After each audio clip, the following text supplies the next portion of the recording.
안녕하세요. 안녕하세요. 안녕하세요. 안녕하세요. 안녕하세요. 예, 여러분 반갑습니다. 오늘 저희가 여러분들과 대화를 나눠보려고 하는 주제는 어떤 변호사를 선임해야 할까요? 라는 주제로 라이브 방송할 예정입니다. 너무 어려운 주제인 것 같은데. 저도 답을 알고 싶네요, 빨리. 저는 여러분 같은 변호사를 선임하고 싶은데요. 저라면 최승훈 변호사님. 저도요.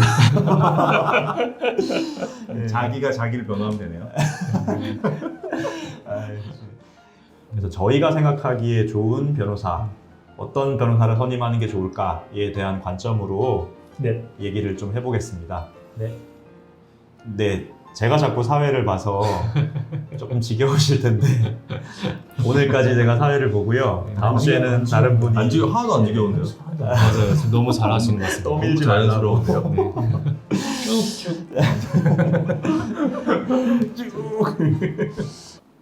제가 제일 중요하게 생각이 되는 거는 상담을 하셨을 때 네. 변호사랑 좀 직접 상담할 수 있는 상황이어야 되지 않나 싶어요. 박정훈 변호사님 네. 혹시 뭐 그 부분에 대해서 좀 하실 말씀 있으실까요? 갑자기 훅 들어와서 제가 아. 당황스럽긴 한데 그럼 훅 들어가지. 일단 돌아 들어갈까봐.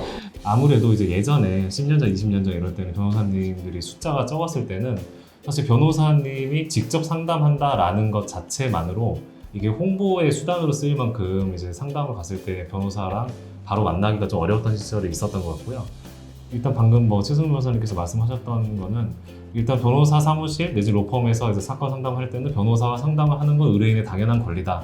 이 부분을 말씀하시는 것 같고 저도 그렇게 생각하고 있습니다. 예, 보통 왜 변호사 사무실에 변호사분들이 계시고 그다음에 사무직원 분이 계시고 네. 근데 그거 외에 약간 제3의 직을 담당하시는 분으로서 사무장이라고 통칭되는 분들이 계시잖아요. 네. 사무장님들이 예전에는 이제 변호사분들을 좀 대리해서 상담도 하시고 이런 관행이 있었던 것 같아요. 변호사 네. 업계에. 네.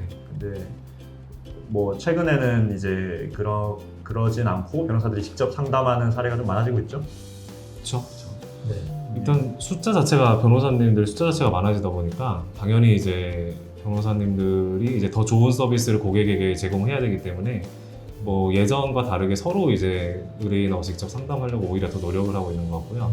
네, 실제로 저희 회사에서는 뭐 모든 변호사가 자신의 케이스에 대해서 직접 상담하고 네. 직접 업무도 진행하고 있습니다.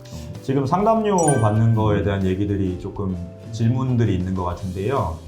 상담료는 사실 받는 사무실도 있고 받지 않는 사무실도 있는 것 같습니다. 근데 상담료가 딱 정해져 있느냐? 그거는 뭐 사무실마다 조금씩 다 정책은 다른 것 같아요. 액수 같은 부분들은. 그래서 상담을 받으시러 갈 거면 가시기 전에 그 사무실에 상담료가 있는지 그리고 얼마인지 같은 거를 전화로 한번 확인을 하시고 네. 가셔서 상담 받은 이후에 좀 당황하지 않도록 네. 예, 그렇게 하시는 게 좋을 것 같아요. 일반적으로는 시간당 얼마 이렇게 정해져 있고 네, 그리고 실제로 지금 변호사님들 말씀하신 것처럼 이 상담료라는 건 어떻게 보면 내는 게 더 자연스러운 거예요. 대한변호사협회나 서울지방변호사회에서도 아예 명시적으로 모든 변호사님들께 상담료를 받을 거를 권고하고 있습니다. 그게 예, 올바른 법률 상담 문화고요. 네. 네. 저희 근데 다른 질문보다 되게 눈에 띄는 게 권상욱 변호사님 많이 피곤하신가요? 왜 이렇게 일만 하세요? 네. 너무 눈치들이 빠르습니다. 사실 지금 방송 직전까지도 고객님과 통화를 하시고 보고 계시고. 방송 펑크 날 뻔했잖아요. 계속 클라이언트 분이랑 통화하시느라고. 거의 2시간 동안 네. 계속 전화하신 실제로 전화를 많이 하셨고 아, 네. 저희가 미리 이거 다 세팅하고 테스트하고 있는데도 계속 전화를 하셔가지고 사실 되게 불안했어요. 이게 혹시라도 불안하게 해드려서 죄송합니다. 안쓰럽고 지금 그리고 세 분 쪽 조명이 조금 어둡다는 말씀하시는데 약간만 조명을 의도적으로 좀 어두운 게 낫지 않아요? 저희 쪽. 뭐 저희가 피부가 좀 자신이 없다고. 아 그러세요? 그런 생각을 할 수도 있고. 그러면 저한테는 그런 생각을 하는 경우도 있군요. 네. 공감이 잘 안 되는. 예. 뭐 전문 분야가 있잖아요. 변호사별로. 네. 어떠세요? 이게 내가 어떤 분야를 맡기고 싶을 때 그 분야의 전문 분야 변호사를 찾아가는 문제에 대해서 변호사님 세 분의 생각은 어떠세요? 저부터 네, 저부터 맞아요. 그냥 편하게 말씀드리면 네. 일단 그 사실 개인이 이제 겪을 수 있는 법률 문제가 이제 가장 흔한 게 뭐 교통사고라든지 뭐가 있을까요? 뭐 아니면 뭐 임금체불이라든지 네. 뭐 이제 이런 종류일 것 같은데 사실 일반적인 변호사님들 거의 웬만한 분들이 대부분 다 다룰 수 있기 때문에 이런 사건을 가지고 교통사고 전문 변호사님 찾아가시는 거는 약간 이제 너무 경제적으로 많이 지출할 수도 있다고 생각이 들고요. 근데 전문 변호사님이 필요하다는 이제 부분은 예를 들어서 교통사고가 났는데 굉장히 이례적인 사고가 날 수가 있어요.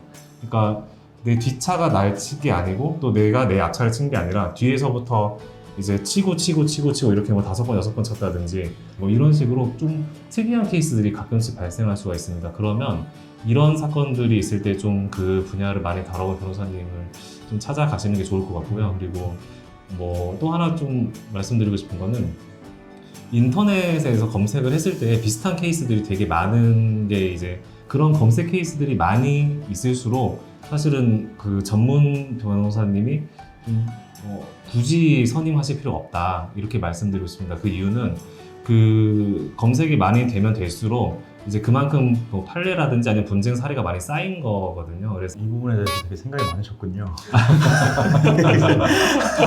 이렇게까지 많은 생각을 진짜. 정말 책 써도 되겠네. 이게 이제 지난번에 전문 분야란 무엇인가? 네, 저는 사실 개인적으로 전문 분야는 당연히 뭐 이로운 건데요. 그러니까 내가 하는 케이스에 대해서 그 케이스의 전문가라면 당연히 이로운 건데 네. 어느 게 기본이냐의 문제인 것 같아요. 저는 그 기본은 기록을 좀 꼼꼼하게 보고 나랑 의사소통하는데 문제가 없는 변호사를 고르는 게 일단 기본인 것 같아요. 그래서 뭐 전문 분야는 어떻게 보면 그 내가 하려는 소송을 좀 더 강하게 해주는 개념인 거죠. 네. 예, 예. 그게 시작은 아닌 게 아닌가 하는 생각을 하고 있습니다. 변호사의 전문 분야에 대해서는 곧 출간될 박정훈 변호사님의 전문 분야론 책을 한번 저도 다 진짜 볼게요. 써야겠어요. 보시면 좋을 것 너무 같고 궁금하네요. 만약에 사전에 이 사건과 본인의 의뢰하실 사건과 관련된 기록들을 좀 보내시거나 이런 게 있다면 그 부분을 변호사가 좀 사전에 좀 꼼꼼히 보고 왔는지 상담을 하는 데 있어서 너무 A부터 Z까지 모든 거를 다시 한번 설명해 보라고 하는 게 아니라 그래도 적어도 50% 이상은 본인이 좀 숙지를 하고 와서 이제 상담을 하는지 이런 부분들도 앞으로 실제로 사건을 진행함에 있어서 네. 그 변호사가 열심히 할 건지를 가늠할 수 있는 맞습니다. 좀 가늠자인 것 같아요. 네. 그리고 두 분은 뭐 항상 두 분이 아니라 세 분은 지금 아니 변호사님 둘이랑 작가님 한 분, 작가님 작가님으로 약간 착각하신 남 것 작가님은 전문 분야. 저는 뭐 100% 네. 뭐 너무 마르고 닳도록 보셔가지고 네. 손이 허를 거. 한번 봐봐. 거짓말 아니야? 그냥 지금 좀 많이 피곤하신 것 같아요. 예.